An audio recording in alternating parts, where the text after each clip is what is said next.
People go to work on factory farms out of desperation. This includes meat packing plants, slaughterhouses, and finally the row of thousands of cages where animals are crammed into spaces so small they can't even stretch their legs or turn around.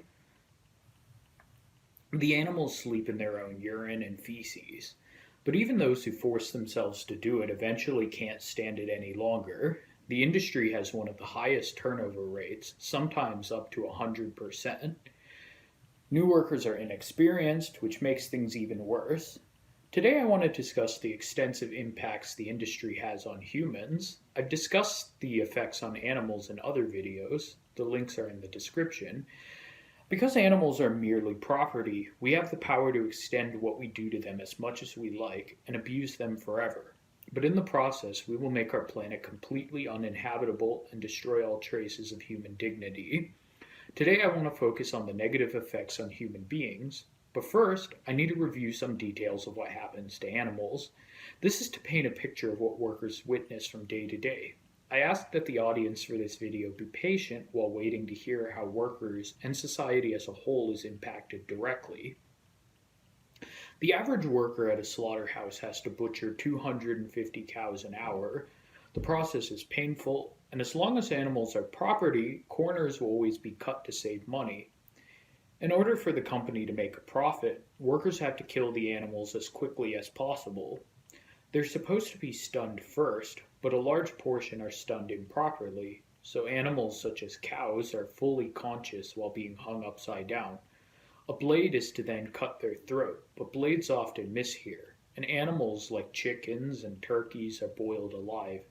These are nicknamed redskins. This is only the tip of the iceberg for the horrors workers witness. I don't have time to describe them all today.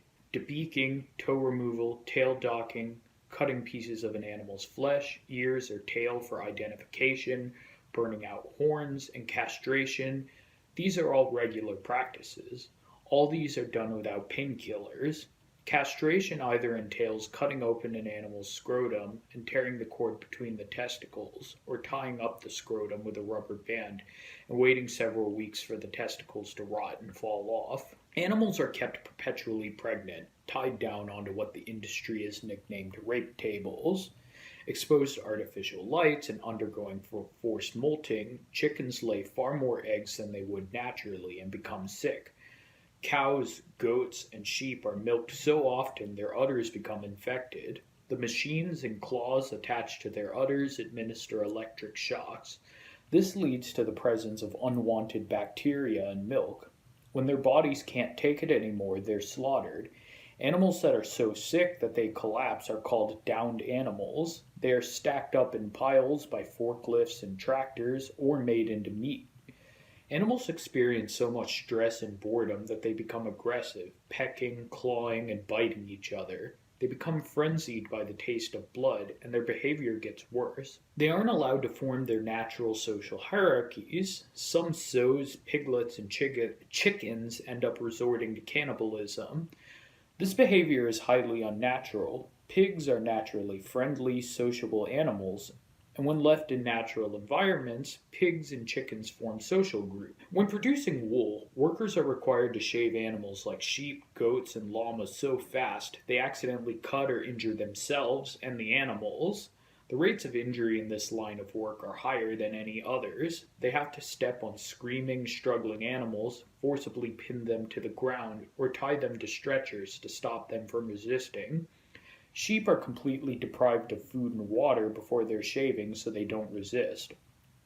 Goats, kept in the cold mountains of Mongolia and China, are shaved during the winter to keep up with the demand and often freeze to death. Sheep are kept in the thousands, living in their own feces. They're selectively bred to grow hundreds of pounds of wool, which often grows mold or fungus. They become susceptible to fly strike, an infection caused by maggots in the skin, so pieces of their backsides are sliced off with no painkillers. Their tails are removed by tying a rubber band and waiting for it to rot and fall off. This increases the animal's risk of suffering from anal prolapse. Male animals are generally considered to not be profitable. Chickens are hatched on a conveyor belt by the thousands, and workers sort the males from the females. The males are killed as soon as they're born. They're gassed, crushed, suffocated, or sometimes fall out of view into the belt or on the floor, where they will also suffocate or die.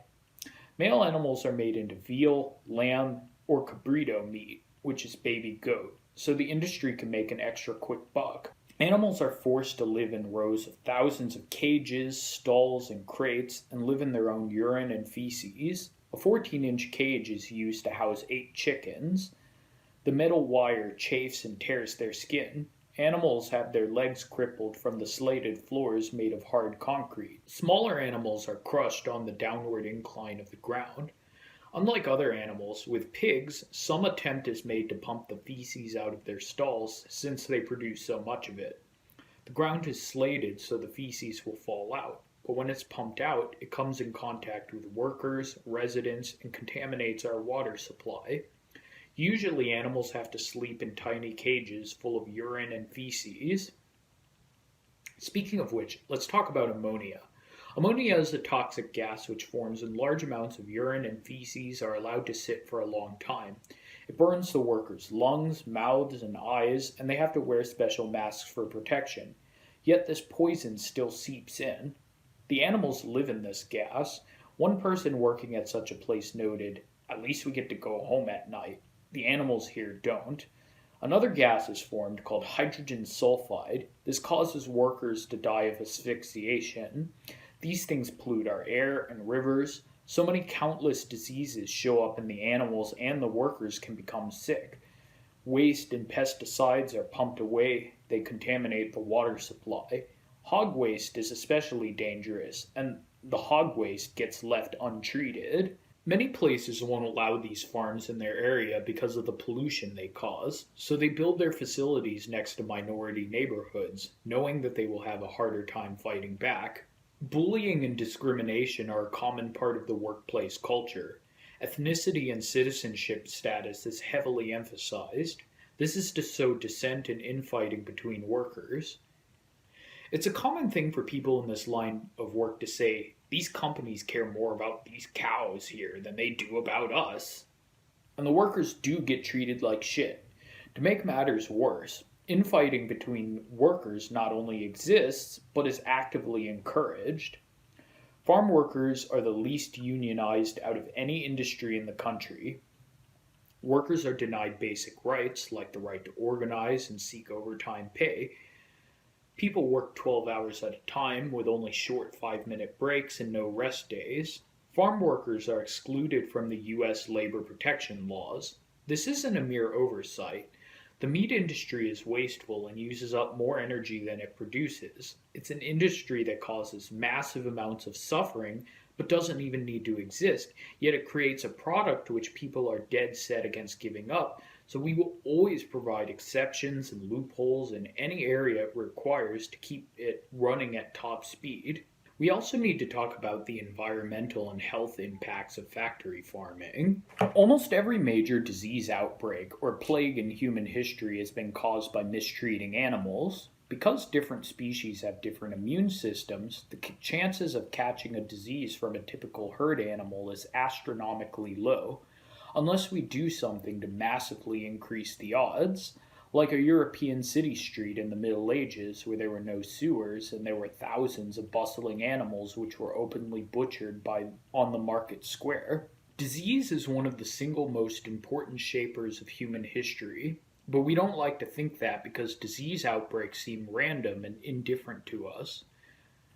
We mistakenly believe that major disease outbreaks are something that can only happen in ancient times or the past, but actually we are at a much higher risk now than ever with our growing population of 8 billion people and our hundreds of billions of animals that we overbreed, who are forced to sleep in their own urine and feces. Due to contact with fecal matter, raw chicken meat has residues of E. coli and salmonella.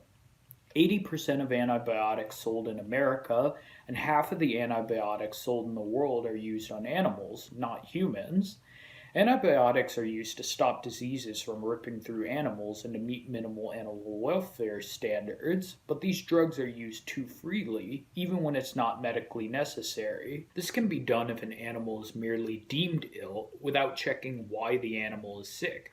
This is like when people take antibiotics for a cold, even though colds are caused by viruses and not bacteria. Excessive use of antibiotics leads to AMR, antimicrobial resistance, or superbugs. These are stronger bacteria that can resist antibiotics. AMR kills about 700,000 people worldwide each year. The UN estimates AMR will kill 10 million people and force 24 million people into poverty by 2050. Residues of this antibiotic resistant bacteria can be found in meat and factory farmed products sold in the supermarket. Residues can be found in waste sold as fertilizer. The waste also contains antibiotic drugs and pollutes our soil, water, and air. Ever since 2017, the US no longer allows people to give animals antibiotics if it's not medically necessary. There are still many countries around the world that do this. The animal industry pollutes air, water, and degrades land, and the effects are felt most directly by the minority neighborhoods it builds its factories next to. To combat factory farming, there are several attainable steps and solutions we can employ. Some people have the luxury to take this opportunity to add some excitement to their lives. Others are affected in the more immediate sense, whether they realize it or not. The first thing we need to do is extend basic labor protections and driver's licenses, not only to farm workers in general, but also to undocumented Latino immigrants specifically. This may be controversial, but this is yet another issue that is unable to be solved because we have othered a group of people and made them into a scapegoat. We do this even if our society freely accepts and uses their labor. The most important thing you can do as an individual is to become vegan or vegetarian. I recommend becoming vegetarian first, as it's better to take some action now rather than be overwhelmed with every possible detail, cop out, and do nothing at all. This isn't such a huge sacrifice. You could try it for a week or a month. Even if you don't succeed the first time, you can always try it again. Instead of trying to replace the meat on your plate, you could rearrange the whole plate completely with foods like curries, stews, soups, pasta, rice, beans, stir fry, etc. Try something interesting to keep yourself occupied. Even when the novelty wears off after a couple of weeks, keep going. And after a month, you'll find that it's not actually that bad. If you want to start replacing your old wardrobe, you can donate your old clothes to thrift stores, shelters, or to people who are poor and desperately need them. Remember, even if everyone on Earth absolutely hated the practices of factory farming, it won't matter if people continue to financially support them. They don't need your love. They need your money. The next thing that's important is awareness and informing others. People can't solve a problem they don't know exists. And luckily, so many more people at least have a vague idea nowadays as to how harmful factory farming is than they used to. You can either share this video or my playlist of other videos. The link to those are in the description below. You can also have conversations with your classmates or coworkers. I'm not advocating preaching or being a general nuisance to the community, but if it comes up during conversation, you could say, "Hey, did you know how fucked up that this thing is?" Make sure to support legislation that protects downed animals and abolishes battery cages, force feeding, veal crates, and intensive confinement for animals. Ask for more vegan options at the supermarket and request that restaurants remove veal from their menu. Anyways, that's all for today. I hope everyone who watched this got something from this video. Have a good day, everybody.